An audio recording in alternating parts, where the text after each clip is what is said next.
Welcome to this explainer. Today we are diving into a story that completely proves how a single person's unstoppable curiosity can, quite literally, build the future of an entire nation. Now, for all the students tuning in today, I want you to think about something.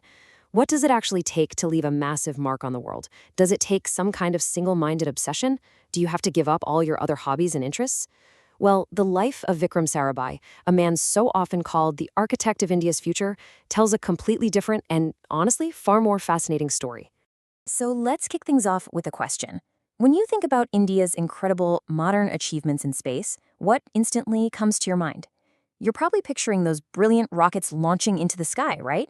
Or maybe the absolutely awe-inspiring Chandrayaan missions heading off to explore the moon.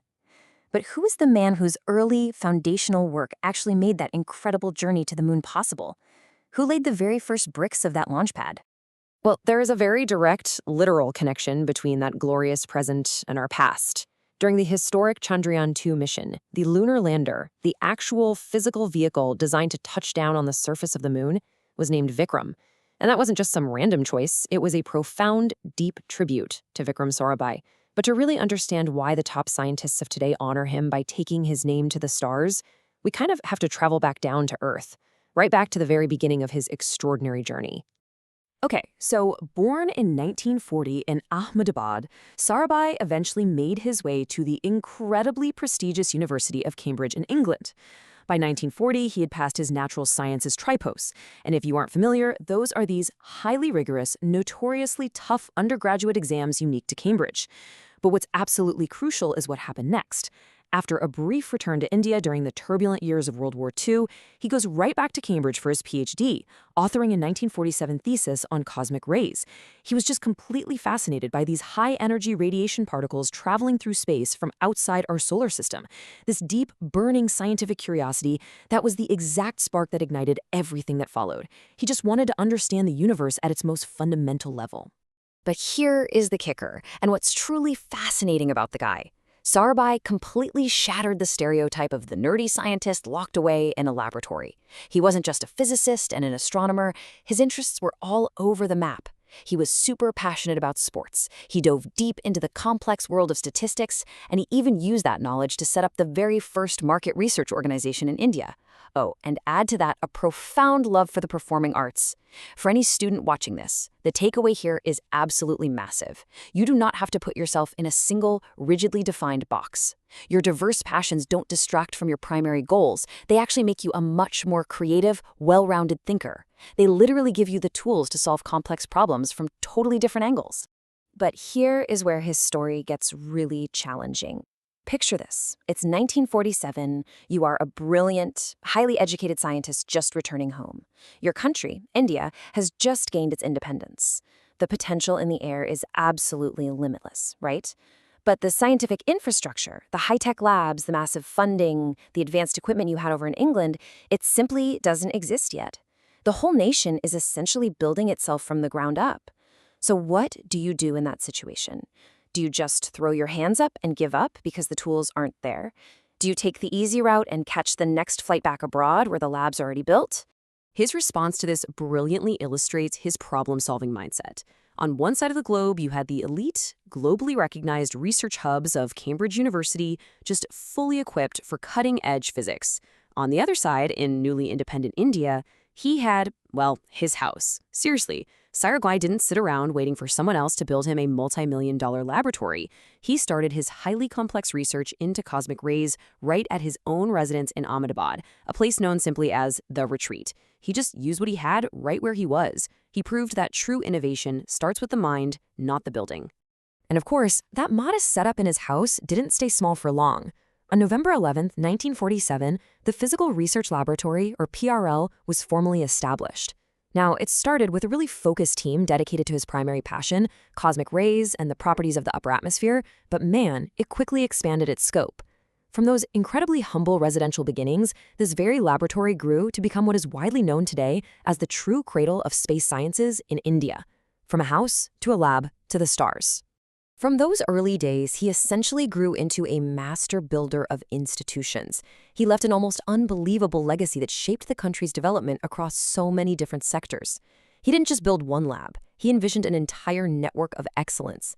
He founded the Indian Space Research Organization, ISRO, which, as we know, would go on to achieve world-renowned feats. But his vision extended way beyond physics. He played a major role in setting up the Indian Institute of Management, Ahmedabad, which, by the way, remains one of the premier business schools in the entire world. He also set up the Operations Research Group, the Nehru Foundation for Development, and honestly, so much more. He wasn't just researching the future, he was physically constructing the organizations that would train the next generations of leaders to actually manage it. And right in the middle of all those heavy-hitting scientific and business institutions sits a truly beautiful exception, the Darpana Academy of Performing Arts. Sarabhai founded this academy alongside his wife, Mrinalini, who was a deeply celebrated classical dancer. Remember those diverse interests we talked about earlier? This is the ultimate proof of how he lived his values. He beautifully merged his world of rigorous analytical science with her world of expressive classical dance. Together, they created an academy that celebrated the arts just as fiercely as he championed astrophysics. It just goes to show that science and art are really just two different ways of exploring the exact same human experience. So because of this relentless drive, his visionary leadership, and his sheer foresight in creating ISRO from scratch, he earned the ultimate title. Vikram Sarabhai is universally regarded today as the father of the Indian space program. He looked at a newly independent nation and didn't just see a developing country struggling with basic needs. No, he saw a nation that absolutely belonged on the final frontier. He fundamentally believed India had a vital role to play in participating in the highest levels of global science, using space technology to solve very real, everyday problems on the ground. Now, the crucial point here, especially for you students, is understanding his incredibly logical step-by-step approach to these monumental goals. You can't just wake up one Tuesday and decide to launch a rocket. His journey was a highly deliberate progression. Step 1, start with the fundamental theoretical research, like his early work with those cosmic rays. Step 2, build the physical research institutions and gather the brilliant minds you're going to need to do the heavy lifting. Step 3, take that collective knowledge, secure the funding and international cooperation, and actually fabricate an Indian satellite. It is an absolute masterclass in taking a massive, seemingly impossible dream and breaking it down into actionable, achievable steps. And that step-by-step vision beautifully became a reality. Sarabhai initiated the bold project for the fabrication and launch of an entirely Indian satellite. And the result? In 1975, the very first Indian satellite, named Aryabhata, was successfully put into orbit. What makes this even more remarkable is the intense international collaboration it required, eventually launching from a Russian cosmodrome. I mean, this was a monumental triumph for Indian science. It was a beacon of progress for the entire developing world, and a direct, tangible result of the seeds Sarabhai had planted decades earlier, right inside his own home. But tragically, Vikram Sarabhai did not live to see Aryabhata reach orbit. The events of December 30, 1971 are just heartbreaking for the scientific community. He was a man who worked relentlessly, literally right up to his very last moments. He was down in Trivandrum actively preparing to review the design of a new satellite launch vehicle before he was scheduled to fly to Mumbai. Actually, he had just spent an hour on the telephone speaking with APJ Abdul Kalam, who, of course, would go on to become another absolute legend of Indian science and a future president.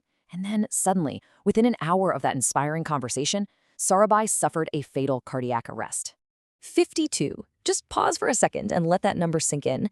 Vikram Sarabhai was only 52 years old when he passed away. In just over 5 decades of life, he mastered complex physics at Cambridge. He birthed an entire nation's space program. He built elite management institutes from the ground up, championed the performing arts alongside his wife, and personally mentored the next generation of visionary scientists. The sheer volume of his accomplishments, the depth of his impact, and the absolute breadth of his passions in such a shockingly short amount of time, it's just awe-inspiring. It really makes you wonder what on earth he could have done with another decade. But while his life was tragically cut short, his legacy is immortalized by the incredible honors that followed. In 1972, he was posthumously awarded the Padma Vibhushan, which is one of India's absolute highest civilian honors. The very next year, the International Astronomical Union literally put his name in the stars by naming a lunar crater after him. Today, the lead facility for launch vehicle development in Kerala proudly bears his name as the Vikram Sarabhai Space Center.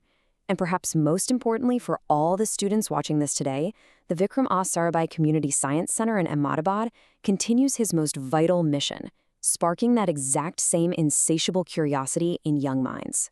So, we've seen how a boy from Ahmedabad, with a crazy passion for both cosmic rays and classical dance, went on to architect a nation's future. He used every single one of his diverse interests to build something infinitely greater than himself.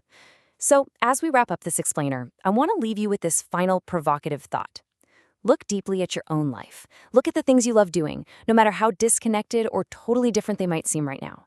How will your unique passions help build the future? Thank you so much for exploring the incredible life of Vikram Sarabhai with me today. Keep asking those big questions, keep exploring your passions, and whatever you do, keep building.